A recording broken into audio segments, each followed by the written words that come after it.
یہ انجینئر کی کیا اوقات ہے؟ تو اور میں اس عقیدے پہ ہیں جس عقیدے پہ غوث پاک تھے، تو اور میں اس عقیدے پہ ہیں جس عقیدے پہ جناب خواجہ غریب نواز تھے۔ یہ انجینئر کی کیا اوقات ہے؟ تو اور میں اس عقیدے پہ ہیں جس عقیدے پہ غوث پاک تھے، تو اور میں اس عقیدے پہ ہیں جس عقیدے پہ جناب خواجہ غریب نواز تھے۔ وہ کہتے ہیں کہ انجینئر کی کیا اوقات ہے، ہم تو غوث پاک کے عقیدے کے اوپر ہیں۔ یعنی شیخ عبد القادر جیلانی المتوفی 561 ہجری، وہ اپنی عوام کو یہ بتا رہے ہیں کہ بھئی انجینئر کی کیا اوقات ہے، ہمارے تو عقیدے وہ ہیں جو شیخ عبد القادر جیلانی کے عقیدے ہیں۔ تو معذرت کے ساتھ اس سے بڑا کوئی بلنڈر ہی نہیں ہے۔ تمہارا شیخ عبد القادر جیلانی کے ساتھ کیا لینا دینا؟ تم نماز کے جس طریقے کو مکھیاں مارنا کہتے ہو، تم نے اپنی پبلک کو یہ بتایا کہ یہ بغلوں میں بت رکھ کے آتے تھے تو رفع الیدین ہوتا تھا۔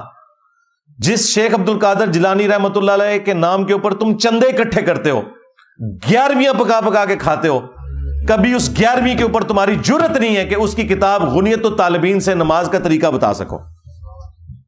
اس میں وہی طریقہ لکھا ہوا ہے جو بخاری اور مسلم میں ہے، رکوع میں جاتے وقت اور رکوع سے اٹھتے وقت رفع الیدین کے ساتھ نماز پڑھنا۔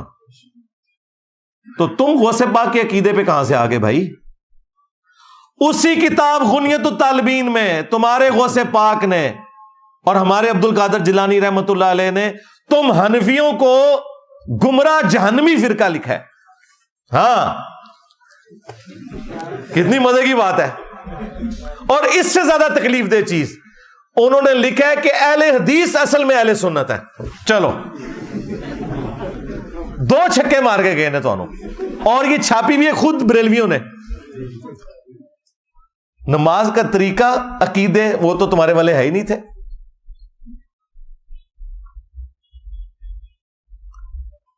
استوا علی العرش کے حوالے سے انہوں نے ان کو جہمیہ لکھا ہے حنفیوں کو، اور اپنا عقیدہ اس میں کلیئر کیا ہے۔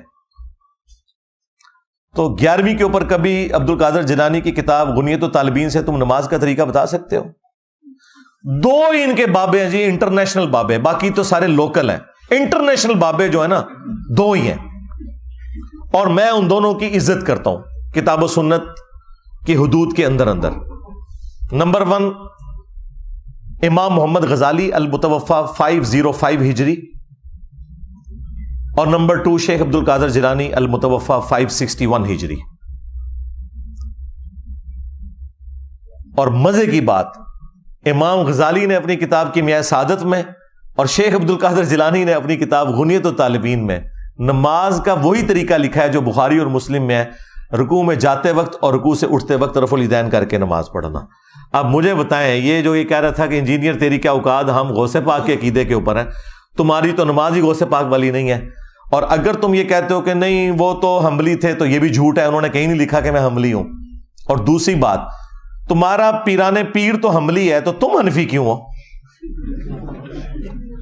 اور پیران پیر کو پوری زندگی یہ پتہ ہی نہیں چلا کہ نماز کا سنت طریقہ کیا تھا جو تم حنفیوں کو سمجھ آ گیا۔ بتاؤ، مرید کی نماز ٹھیک ہے یا پیر کی؟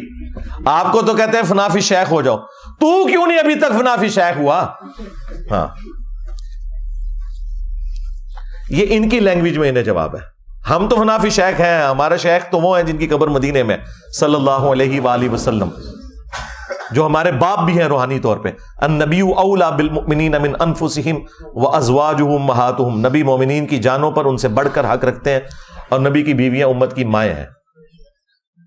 لیکن تم فنافی شیخ کیوں نہیں ابھی تک ہوئے کہ تم غوث پاک کی 11ویں جو پکا پکا کے کھا رہے ہو اور توندے بڑھا رہے ہو، کبھی اس 11ویں کے اوپر غنیت الطالبین کھول کے غوث پاک کی نماز کا طریقہ بتایا عوام کو؟ تو یہ بھی تمہارا دعویٰ بالکل غلط نکلا۔